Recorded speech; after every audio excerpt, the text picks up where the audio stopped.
Leadership Conference presents insightful speakers and interactive sessions that will focus on the strategic importance of the private brand partnerships, explore the best practices of retailers, D2C brands, and suppliers, as well as help you expand your strategic vision. The Knowledge Series brings together brand builders, D2C startups, investors, contract manufacturers, and retailers to discover, build, and enable the growth of India's contract manufacturing ecosystem. Ladies and gentlemen, on that note, we begin with the first panel discussion for the day, the topic being Private Brand Masterclass, Positioning Your Private Brand for Success. And a moderator for this session is the very dynamic Mr. Sameer Kothari, MD, Vanity Case Group of Companies. Can we welcome him with a huge round of applause? I can't hear the claps. Come on, ladies and gentlemen. Our esteemed panelist, Mr. Ganesh Mishra, Director, Category and Merchandising Personal Care, Elastic Run. Warm welcome. Mr. K. Venkataramani, MD, Health and Glow. Come on, ladies and gentlemen, a huge round of applause for him. And Mr. Sreedhar DV, Head, Private Label, Big Basket.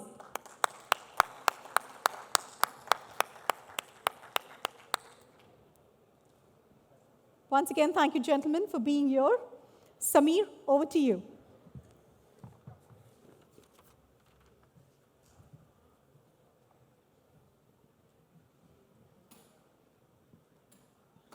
Good morning, and thank you for attending the first session. As you can see, you're few who have actually made the time, and the number of empty seats on the stage are lesser than the number of empty seats off stage. But we will try and make this session as engaging as we can for all of you here. We were debating before we started about how do we make it more meaningful for the few of you who have shown up. If you have any questions, if you have any insights, or if you have any comments about what our speakers are saying, please feel free to tell us. Please feel free to engage with us. Given the fact that the number of people is far more intimate, as Mr. Ramani was saying, we are happy to have a chat over coffee instead of a masterclass, actually. So, without further ado, let me start. We are privileged to have three people who actually are qualified to give us a masterclass on private labeling. And I'm going to start with the easiest thing of all, which I generally do, which is what exactly is a private label? I mean, we've talked about this, and the entire show is about private labeling, but I'm sure that all the three panelists will have their own views about what private labels are. Mr. Ramani, if I can call you that, considering that you are one of the largest beauty and personal care retailers, let me start with you and understand what you think is a private label and what your organization is doing in terms of its private label strategy. I think private label is a non-brand, essentially, and it is private to the entity, essentially in retail. And you would find it as part of a particular retailer. And it's, there are multiple objectives, and I think we'll address that as we go along. Different retailers have different objectives and different strategies in order to kind of really further their label. So it is private to them, and it has a couple of strategic purposes. It serves the purpose of filling the gap in the assortment that they have, and it also kind of serves a profit objective compared to the brands that they sell. Thank you, Mr. Ramani. Mr. Ramani, you mentioned something about different retailers having different strategies. Very curious to know what the strategy is of Health and Glow in terms of private labels. So if you ask specific to Health and Glow, I think we've been around for 25 years. And I think one of the most important things for anyone to be successful either in business or specifically with private label is that you have to be highly customer-centric. You really need to understand your consumers. So considering that this is supposed to be a discussion by, let's say, loosely put, buyers, I think manufacturers can listen to the buyers to get closer to the customer to start with. Second, I think once you understand your consumers, you got to understand your consumers from the perspective of the category that you're talking about and understand what you house in terms of a brand mix and what are the gaps. And as far as health and glow is concerned, I think at least in the last 15 years of retail evolution in this country, we've seen different people put private label. Private label could be the store brand in some cases. Private label could be a different brand, and both have their strategic reasons around it. What we do is clearly saying whatever be the brand strategy, etc., the private label needs to fulfill a key proposition which the brands aren't fulfilling to start with. Because if you're one more thing compared to what the brands are fulfilling and your objective is only margins, then it's a temporary thing and you really won't you will be looked at as a lower price option, and that's it. But there are honestly quite significant gaps in different assortment that the Indian market actually offers to the consumer. And it is not the prerogative of product companies to look at crafting products and solutions for customers. Anybody who, in today's world, and I think these floors and stalls are testimony to it. In today's world, you can have anyone with the ability to understand the consumer and craft a proposition for them. They can actually reach out and fulfill that proposition for the consumer. You have access like never before to different manufacturing options or import options for that matter. So the thinking is no longer bound. And when you stretch this thinking, is when you can actually be bold to say that I will take it beyond becoming a private label into becoming a brand. But I think it requires that thinking, that attention to what your proposition will continue to be, and it requires that stable delivery on an ongoing basis. Excellent. I think you've raised a couple of points which I'm going to come back to in just a second. But Mr. Sreedhar, he talked about knowing the customer and customer insights. And I think the entire USP of e-commerce is that they have a lot of data and they have a lot of information about your buyers. Considering that Big Basket has been doing this for a while, and like we were just discussing off stage, 40% of your business comes from private label. Please tell us what's your view on private labeling. Good afternoon, everyone. Thanks, Samir. So this is the 5th edition of CMP Alliancing. Every year it's growing in number of vendors and suppliers who are coming here. Specific to your question on... Okay, wait, that was a shout out for Vicky. I don't think he's here, but I'm sure you'll pass on our compliments to him. Specific to your question on how do you, introduce private labels or what the thought process. So we kept it very, very simple at Big Basket. The two broad objectives that we see when we introduce any kind of private label. From an organizational objective, what is that I benefit from introducing this private label? It can be a gap within a category, which a national brand is not able to address either for the reason that it is very, very small. The opportunity is very, very small for them, so they don't have resources or that bandwidth to actually introduce that kind of a product category. Second is there are supply chain disruptions in certain categories because of factors which are not in control of the brands actually, or there is a huge regional play there. So these are 2 or 3 major opportunities that we see when we introduce a private label. This is more from an organization point of view. So how is it going to add to the top line and how is it going to add to the bottom line of the organization? From a customer point of view, that's where the game actually gets very, very interesting. We call it something called as a customer stickiness. So if I introduce this product, will it create some kind of a stickiness? So happy to share some numbers with you. So for all the private labels that we've introduced, around 90 to 95% of the SKUs today that are sold as private label or private brands on big basket format have got a repeat cohort of 60% actually.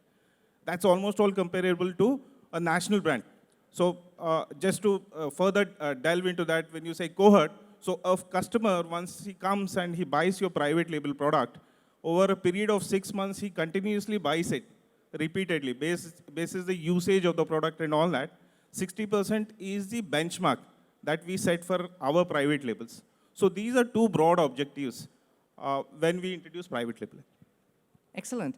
And speaking of national brands, Ganesh, I think this is a great time to bring you in, considering that you've had experience on both sides. You've dealt with national brands or what are called as manufacturer-owned brands, and you've, of course, looked at private labels. And in your latest avatar, you're heading Elastic Run. And it would be great if you can tell us a little bit about what you're doing at Elastic Run. But before that, how do you look at what Sreedhar just said, that private labels versus manufacturer-owned brands? Sure. So good afternoon, everyone. I'm from Elastic Run, and I manage personal care category there. I'm head of the personal care department. Elastic Run is into rural B2B distribution. Now, coming to the question, first of all, the word private label itself, I think, has evolved now. You know, it has moved from being a label to a brand. And, you know, when you heard the other two panelists, they have clearly mentioned that they are trying to also meet the unmet demand that they see in their space, you know. And that is happening by creating, you know, a product or a brand, you know, with certain promise. And which is why you also heard about the stickiness. So that stickiness is something that you will see coming across, you know, in this private brand, I would say, not private label. Your other question was on?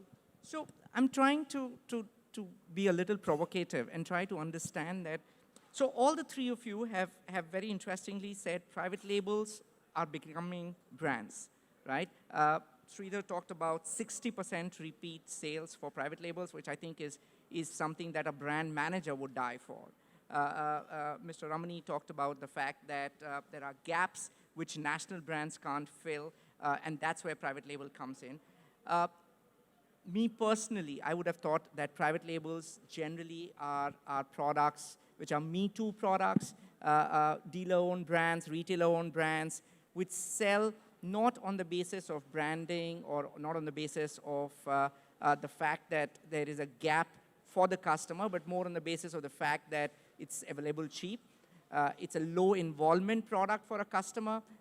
It's a toilet cleaner. I really don't care whether I'm buying the national brand leader or I'm buying a store brand. And it's interesting that all the three of you believe very strongly that private labels can give a run for the money to the branded national brand players. So I want you to build on that, and then I'm going to open it up for the rest of them as well. Yeah. So if you see the evolution of private label, it generally starts by being a Me Too brand. You know. However, I wouldn't say Me Too brand. It's a Me Too product. Yeah. With some bit of differentiation. Now there are various ways of doing private label. There are people who just exactly copies the national brand. You know, there you can say that it's a Me Too brand. But in many cases, if you see, people try to differentiate, you know, through various means, through packaging, ingredients, etc. But as you go along, as the private label evolves, you know, it moves from being a, you know, product offering that is already existing in the market to completely new set of products. So what happens is, basically, if you see each of the retailers, you know, have their own set of customers. You know, their understanding of customer is very detailed. Now, that set of customer will have certain... Okay, we are still trying to get people to come into the show. Yeah. Yeah, so over the period, people get to know, you know, what are the unmet needs, what are the unmet, you know, demand space that is there. And then those unmet demands can be fulfilled. Now, if a national brand tries to do the same thing, it becomes unviable for them. But for that specific retailer, it is really possible to create, you know, that set of product which can be relevant for their customer. So from being a simple copycat brand to a differentiated brand which I would say basically a simple, a launch to innovation.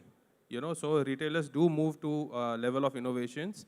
And when you go and look at the products internationally, you will be able to see that. Innovations happens on multiple fronts. Okay, innovation happens obviously on the ingredient, that is one. On the packaging just by cutting the value or the cost in the value chain, they are able to offer a completely differentiated product, or I would say even if it is a good same product at a much cheaper price without really compromising on the quality. Yeah, so all of these value additions retailers are able to do. If you go and look at the various retailers who are very strong on their private label, to name a few, All Day Little, Mercadona in Spain, you go to Tesco, Walmart, you will be able to see the kind of differentiation that they have been able to bring. Excellent. Mr. Ramani, talking about niche brands and talking about gaps, you are a national retailer, you have stores across the country.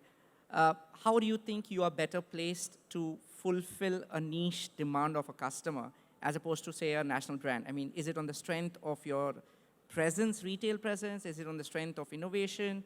What exactly makes you confident saying that your private label can meet certain demands that a customer has with which, let's say, a Unilever or a P&G cannot meet? So we are closest to the customer, okay, and we are privileged to be intimate in terms of understanding them. We see them shop regularly. We get a first-hand feel. We translate that into numbers compared to a product company which has to do research to understand the consumers, right? We have several observations. I think dice our data much better. We can see interbrand movements. We can see gaps between formats of portfolios, etc. And I think that is a rich understanding, combined with a sense that we have of people when they walk into our store and we talk with them, or even go to their houses to understand how they live, what are their drivers for consuming our category, and what are their drivers to shopping with us versus others.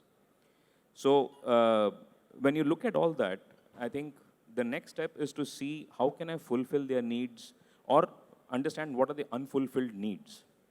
Parallelly, you look around the world, what are the things happening in your categories? And you can understand what are the things that actually can benefit your audience. That's what merchandising is about, right? You are a merchant to bring what you think is relevant for your audience and your shopper. So you can see a lot of things that are relevant. And then you can do a couple of things. You can either get them and place it in front of them, or you can manufacture it and place it in front of them because it's an unfulfilled need. Now, brands have their own constraints. They have their own cost structures, their own internal norms, their own internal strengths and weaknesses in terms of areas of product development, etc. And not every launch of every brand is successful.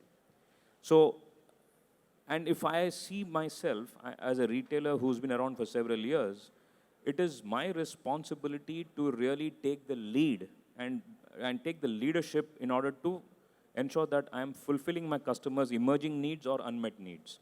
And I can act faster than brands, quite honestly. So if I'm able to do that, and we have several examples in our portfolio over the last maybe 3-4 years that we've done, and we can see the difference in the level of delight that we're delivering to our customers. And it beats me as to why brands can't be faster and nimble-footed, but quite honestly, that is their problem. I survive, or my private brands, therefore, when I create them, I create it with the objective that they have to survive improvement in brands. And quite honestly, the gaps are huge, okay? I think most people are focusing on sweating their existing assets and products and all that, and I think at some point in time, I'll give an example, and I don't know if most of you are entrepreneurs, but at least in a job, you realize that when you finish your 3-4 year stint and move on to the next stint, when you go into a new stint, you'll see that there are certain things that can be done better. Some people will say, that guy didn't do this, so you have to do it. Somebody is already talking about the same way in your earlier stint, right? Well, you think you've done everything well, etc. So I think if somebody has to step into your role in order to make an improvement, at some point in time, the learning should dawn on you saying that, listen, after 2.5 years, 3 years, be prepared to destroy what you've created and plug the gaps yourself as opposed to somebody else coming and telling you, right? So the same thing needs to happen with brand companies and product companies, but they are not doing it, according to me, which is what leaves the gap for private label to come in. If a retailer is half smart, they should be doing this and actually giving the brands a run for their money. The brands need to, quite honestly, improve. If I just think of myself as an average Indian citizen, I deserve better. Why can't brands think of that? I think they should think of it as opposed to just focusing on their quarterly results and steady profits. I'll just add to this. If you are a brand, and you are not able to add that value for a customer, these retailers are actually having your back. Yeah, there has been categories which has been 100% own brand of the retailers. So that differentiation you'll have to bring, you'll have to give that value to the customer as a brand. Yeah, otherwise, I think retailers will bring that value if you are not able to bring that. I think there again, there are categories which seem to be led by brand imagery, branding, and all of that, and product knowledge or product differentiation. When you run that category closely, you realize that it is actually commoditized. Okay? The brand image is not helping sell it as much because it is constantly bolstered by discounts, gifts, and cost cutting and all of that. And you realize that an increasing number of categories are facing this because first and foremost, differentiation is not permanent. Okay, so you've got to be on this treadmill to figure out what is trending, what can change, how do you incorporate that in your brand, how do you add into it, etc. Some of the categories do it pretty well, meaning they constantly do it, like apparel, but they don't necessarily innovate, they offer something new. Newness is different from innovation, okay? But they are industries that deliver newness. And some of the industries deliver trend and they kind of forcibly chop off something that is extinct, like in electronics, etc. But I think there is a dire need to constantly develop and differentiate. Otherwise, there are gaps. Now, in certain cases, brand strengths will hold it. But if they don't innovate soon enough, then the gaps will only keep increasing. Sreedhar, I need to bring you in, and considering that you have the largest portfolio of private labels amongst all the people on the panel, give us some success stories which buttress this point. What kind of gaps were you and your organization able to fill, which you think that the national brands were not able to, and what worked for you there? Yeah, sure. I would want to carry on from what Mr. Ramani and Ganesh said. So, as you see the entire revolution process from an industrial revolution to IT revolution, you see in each part of revolution, each stage of revolution, you see you getting more closer to customer. So a decade back, your customer was just known by the number of times he's visiting your store. What is buying is more of an assumption. But today, with e-commerce and advent of online grocery or online commerce, you can exactly pinpoint saying that what customer is buying, what is his lifetime value, which particular product category. So you can, draw a consumer persona kind of a thing. So that consumer persona actually helps you to create products which suit more for his lifestyle. We had this kind of an experience. I will share some live examples for this. When we started introducing this private label products way back in 2015, that is currently now 5% of the entire 40% business that private label drives for Big Basket. First 2 years from 2015 to 2017 was more of validation part of it, whether it can sustain. Because there was an element of doubt that you need disproportionate amount of visibility, you don't have that physical comfort. 70% of your business is actually coming from mobile, which is 6 inches. You'll be able to show your product or something like that. So first 2 years was validation. We validated it. And within the 2 years, we had created some wonderful products, which is a lot of thought process, actually. So after that, I think so, full credit to the entire leadership team at Big Basket, saying, okay, we have done enough of it. Now let's put a thought process or a method to this entire madness. like again, coming back to the same thing of, from an organizational objective, what is that we're going to gain from this entire initiative, and from a consumer point of view, that customer stickiness, how do we create? So we deliberated on this entire thing, and we could find broadly 4 category of products that sell very well on Big Basket program from whatever we did. We internally call this as epic strategy. I have my friend who's actually coined this. Vishnu is the one who has coined this actually. He is one of the panelists for next session, he'll say. So epic is the full form for categories starting with emerging categories, plethora, invincible, and category captain. So for an emerging category, the expectation is that we will invest as a brand in that particular category, grow it on our platform, so that we have a disproportionate, or we have a market leader or a category captain kind of a share in that category. Just to share for examples, for example, today, a lot of people may not know, today we are the largest brand for organic ghee in the entire country. So we sell close to 25 to 30 tons of organic ghee. So no other brand sells such amount of this one. We sell closely around 50 metric tons of organic edible oil. We have got entire range of our snacking category, which is on guilt-free, oil-free, and all this. So these are all emerging categories which will become very, very big going forward. Now, in a plethora category, you have multiple players. And those players have a certain category share, actually. So the strategy there is slightly different when we approach customer or the product offering that. Similarly, we have a thought process developed for creating that customer stickiness for invincible as well as category captain. So in a category captain, for example, let's take an example of butter actually. So Amul butter is the market leader with 90% market share. So how do you differentiate that? So that's the thought process we get. So here's a question for all the 3 of you, right? You talked about emerging categories, you talked about gaps in customer demands. All of this would necessarily mean you need to communicate with the customer. In other words, in a simplistic way, you will need marketing budgets, right? And one of the key differentiations that we read in textbooks or in any kind of management literature about private labels versus manufacturer-owned brands is that the retailers would generally shy away from marketing, branding, etc. Given that everything that you've said, niche markets, innovation-led strategy, emerging categories which the larger players have not identified as yet, how do you see marketing as a part of the private label strategy? Happy for, Okay, yeah. so I'll go first. So marketing, if you see, if you are a national brand and your platform is entire nation, then your communication channel becomes different. You have to go really mass. But when it is basically a limited platform or a platform where you have complete control, whether it is a brick and mortar store or a e-com platform, you know your customers and you already have an established channel of communication. Now, when I say channel of communication, it is through app, whether through notifications or, in the stores, in-store activations.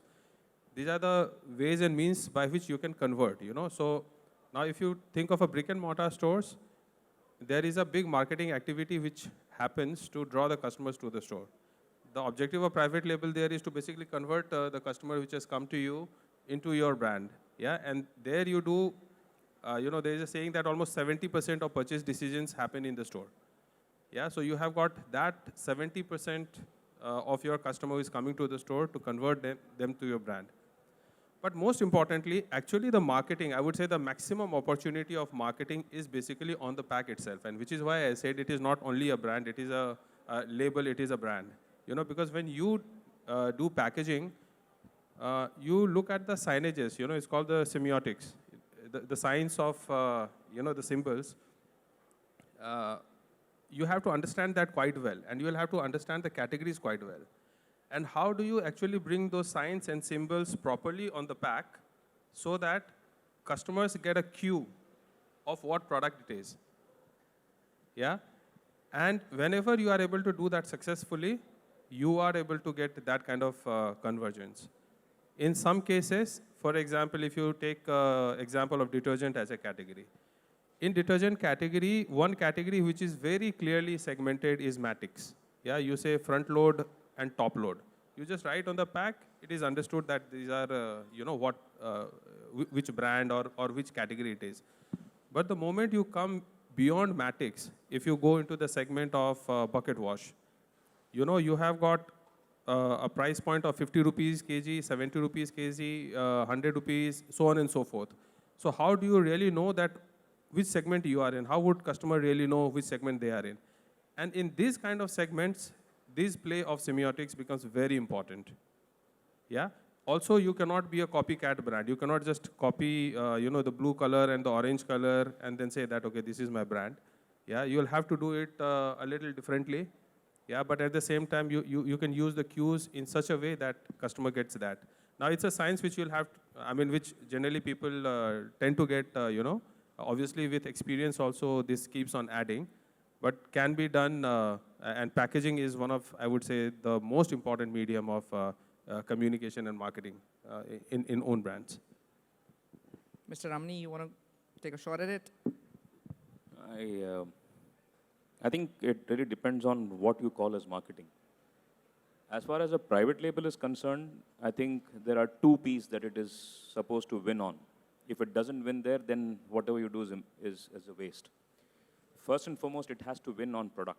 Okay, gone are the days when people used to make lookalike products, Me Too products, and all that stuff, and brand it and put it next to a national brand and hope that it will kind of lead to conversion and all that. So on product, it's got to be very strong. And the second is pricing. Whatever you may say, you cannot charge a certain premium above what the consumer actually wants to pay. And that can depend on benchmark brands or your own understanding of what is their ability to pay for that particular benefit. I think on these two, fundamentally, it has to win. Okay? According to me, packaging comes later in terms of only, I think the key things that you need to build for a private label is awareness, consideration, and trial. And these are the three things that you can actually buy or influence. After that, repeat is something you can't influence. It's based on the consumer's evaluation of the product, right? And people with stores or having a URL, etc., and a portal and all that, you have your place where the consumer visits. And that is really your first level of target audience. You've got to raise your awareness with them, and that hardly costs anything. Yeah, and quite honestly, you cannot influence anything more than awareness and trial. So if it's a store, then you can figure out places to place it, in-store messaging, messaging your database, cutting the database across in terms of relevant users. These days you can slice and dice your CRM so that even the messaging cost, which is not more than maybe a 5 paise or a 30 paise or a 50 paise, depending on the platform you're using, even those can be highly effective. And there is nothing like, when I was in a product company and all that, in Unilever days, we used to say, Kash apna ek dukaan hota. As a retailer, you have that. And that is nothing but an experiential billboard, a point of reckoning for you. At that point, if you don't kind of create this and influence a trial, then I don't know where you will. So as opposed to kind of, if you need marketing, then I think you're completely out of water. So you just need to kind of encash on the flow and get your product to win with them. If that doesn't happen, then whatever else you do is only fancy thinking. My experience, or our experience for the matter of Big Basket, is specific to the e-commerce platform. So our brains are all wired right from our inception, the day we born here, to listen to stories. So it's all about storytelling on e-commerce platform. Any new brand that you introduce, it is how well you're effectively able to communicate the attributes or the USPs of the product in a storytelling format kind of a thing.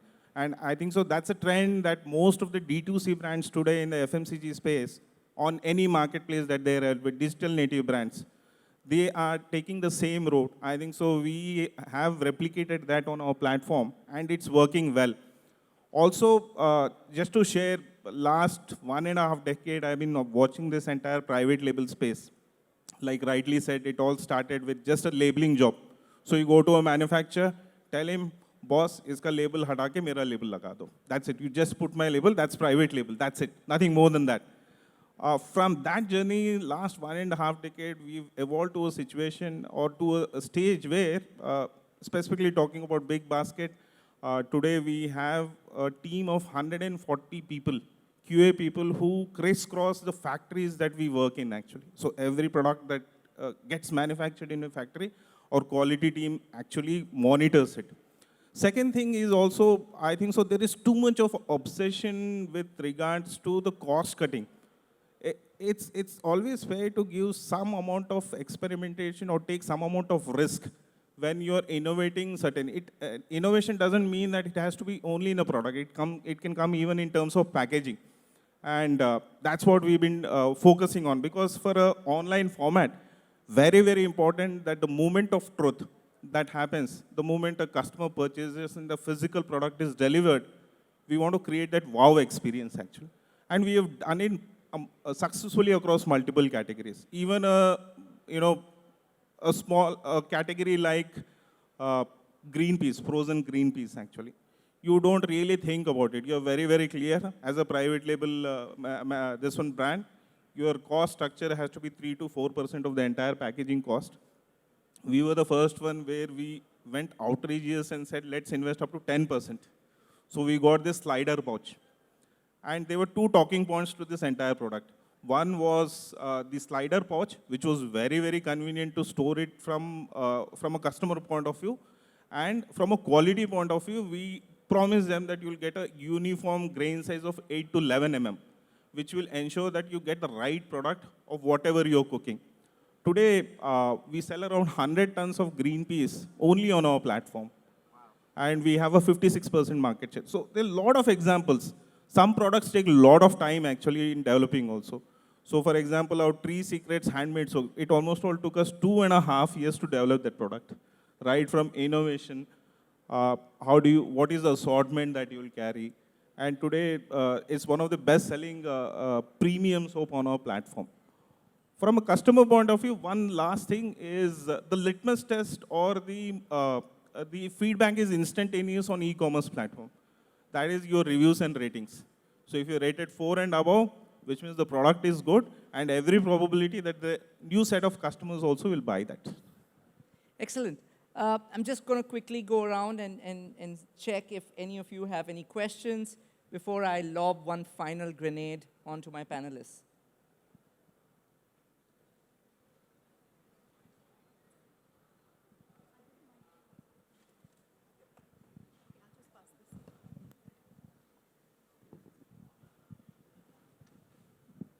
Testing.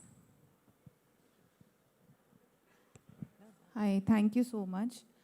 So my name is Srishti and I am taking care of a customer care department in a FMCG company which is based in Delhi. And आप लोगों से मैंने जो अभी सुना है, and since I am taking care of my customers and I'm totally into customer care, and I have done my MBA in customer service because I was working in customer service, right? So अगर मैं short में ये बोलूँ कि customer के forehead पे ना एक 3 वर्ड्स लिखे होते हैं which are invisible, handle with care, otherwise someone else will. So इतना कंपटीशन है मार्केट में, अगर आप अपने कस्टमर को हैंडल नहीं करोगे ठीक से, someone else will do that for you and you will lose him. So I think ये गलत नहीं होगा, and with so much of your experience, we have learned a lot. Thank you so much.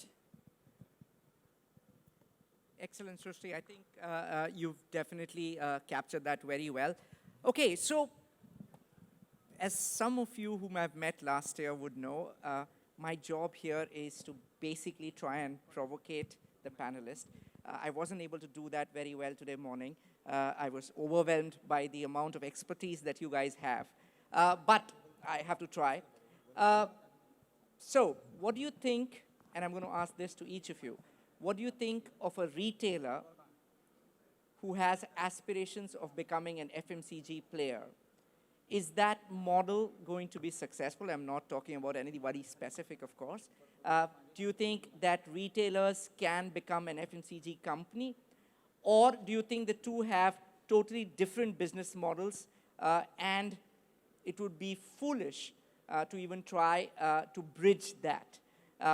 Just before I hand it over to you, we've seen previous attempts of retailers trying to become FMCG players. Some of them have failed spectacularly. Just want to know, without any names, what you think about that. So, so a retailer becoming FMCG player, if you are saying that the name remains the same, yeah, I mean, so we'll have to say, for example, if the name of the organization is ABC and that organization has got, retail operation in ABC and has got FMCG operation as ABC, and they are carrying the same brand which they have in the store to the FMCG, yeah, without really having a separate FMCG channel, then I think it may not be a very successful move. However, the business entity is one, but they have got two verticals. One is retail vertical, another is FMCG vertical. The approach towards the FMCG brand will be totally different than what they have towards, the store brand. And it may so happen that they may find, the FMCG vertical may find that there are certain store brands which can be taken national because of the right reasons, yeah? So two separate verticals, two separate channels, two separate thinking, yeah? Different set of, I would say, segmentation, targeting, and positioning, yeah? And two different solutions. But we cannot say that we'll just take all our brands and just put it as national brands in FMCG vertical, and therefore chances of success is less, I would say, in that model. Yeah, I disagree. So, I disagree. I disagree. But, so you have a lot of examples around you. Okay, so first and foremost, what is FMCG? FMCG, when we say, we basically mean categories which are bought once in 4 weeks or once in a week or whatever, right? You don't disregard the frequency of purchase for the moment. Any apparel brand is available in its own store, it's available in department stores, it's available in multi-brand outlets, right? And it's available online. And typically these people discount it online to sack off the previous season stuff, etc. But it's available across multiple channels in multiple environments, okay? Come closer in terms of FMCG. Lakme, available in their own stores, available in their salons, available in department stores, available in stores like us, available in general trade, in beauty stores and all that stuff. So a particular brand can go across in so long as you're fulfilling a proposition. So if I have to just take the example of Lakme, they have 3 sub-brands broadly. One is called Enrich, the other is 9 to 5, and then Absolute. So an Enrich and 9 to 5 might kind of fulfill the requirements much more in, on a smaller budget, whereas an Absolute and parts of 9 to 5 will possibly cater to a different product that you want to use, right? Or you would like to for a different kind of a pocket size. So if there are categories which have a certain size and make a retail proposition viable, then there are people who come the other way, right? And D2C, now we are all calling them digital native because the D2C is only like your surname. I belong to D2C. After a point, nobody can kind of grow by just being pure online. So they all get into stores. And from being online to multi-brand stores, they're all putting up their own stores. Sugar has their own stores. A Plum has their own stores. And all of these, fundamentally, a store format is nothing but a point of access where the consumer interacts with your product. If your store proposition is something where you're able to place something relevant in front of the consumer in whatever is that environment, right, then you are going to be relevant to the customer. You are going to be kind of catering to their requirement. So people who, so if I have to kind of think of just a, let's say an Ashirwad Atta, for example, that is available in a hypermarket and a supermarket today. It is available in a grocery store. It will be available in a convenience store in your neighborhood. Now, what if Ashirwad, instead of starting as an FMCG company, was developed by a retailer? What can make it go beyond his or her outlet? It is the product. And with an increasing ability of retailers to conceive and cater to consumer gaps with a stable product differentiation and an ability to conceive and keep improving on their product, you can actually kind of take it beyond your store, provided you have the ability to create product on an ongoing basis. And with manufacturing ecosystem kind of making it easy for you to be able to formulate, to be able to innovate, to be able to kind of manage to a certain scale, and your ability to kind of really look at product beyond what is available today, it's extremely possible. It's possible in certain categories, and with more and more categories getting less differentiated, why not?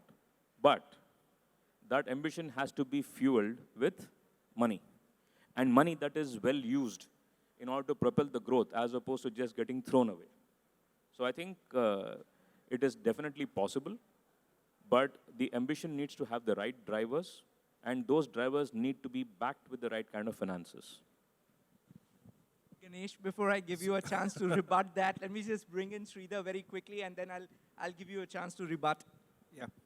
So specific to private labels outside Big Basket, as far as our experience goes, it's still work in progress. So you take your products outside Big Basket, you try and sell them in Kirana stores or a standalone supermarket. The first question, that is, who is the owner for this brand? The moment you say Big Basket, oh no, they are our competition, so we'll not be able to stack that. So that's a challenge that you face there.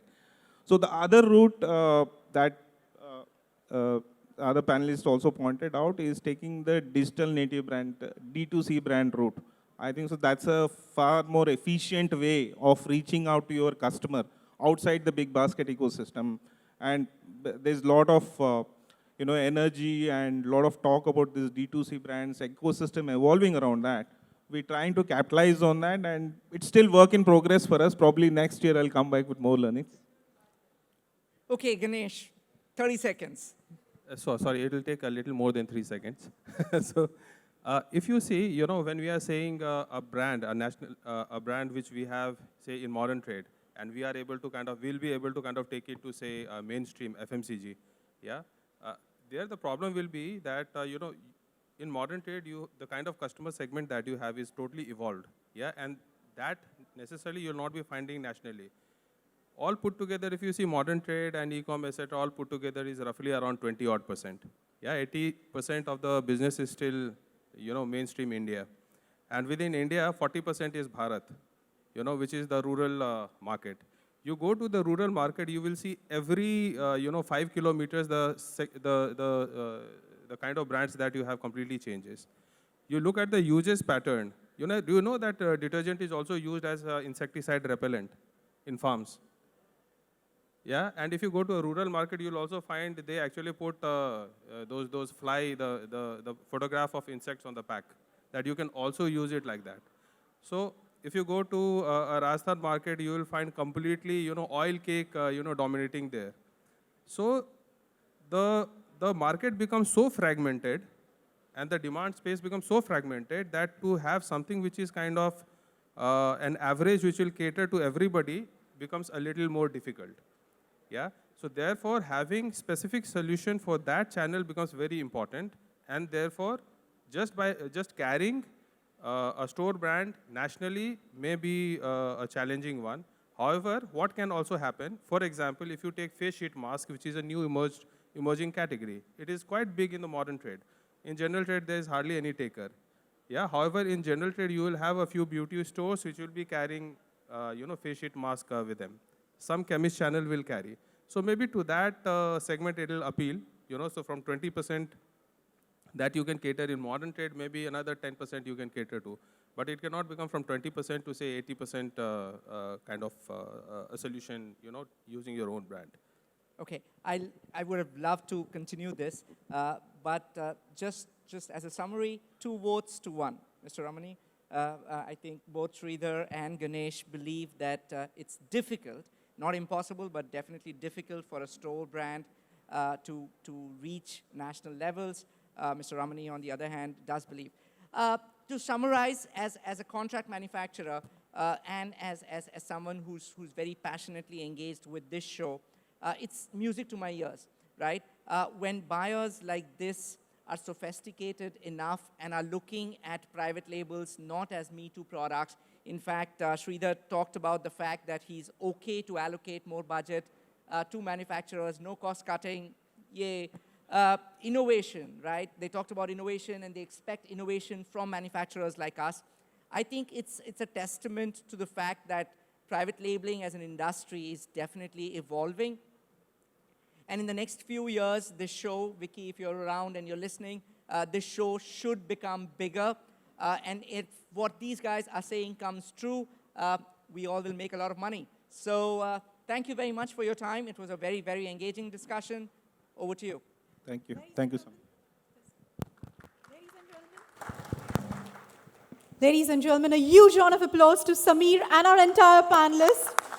I must say, quite an interesting session. Each one, in fact, even me, we have gained a lot from this session. Come on, a huge round of applause for them. And Sameer, I agree, the event is only going to go higher and higher, bigger and bigger, in fact. We have a small token of appreciation for each of you. So requesting Sameer, if you could do the honors.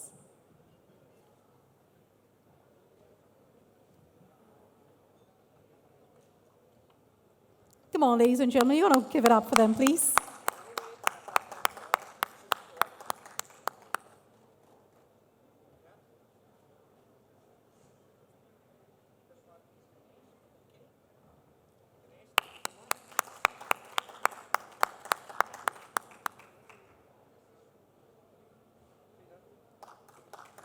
Mr. Venkataramani, requesting you if you could present to Sameer.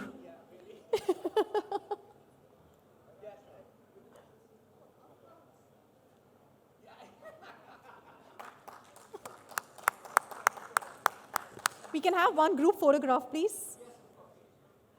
Ladies and gentlemen, please note, in the next 2 minutes, in fact, we're going to start the next panel discussion, the topic being next gen hygiene from trend to product. So please note, in the next 2 minutes, we will start the next panel discussion. Once again, thank you so much, gentlemen. Thank you.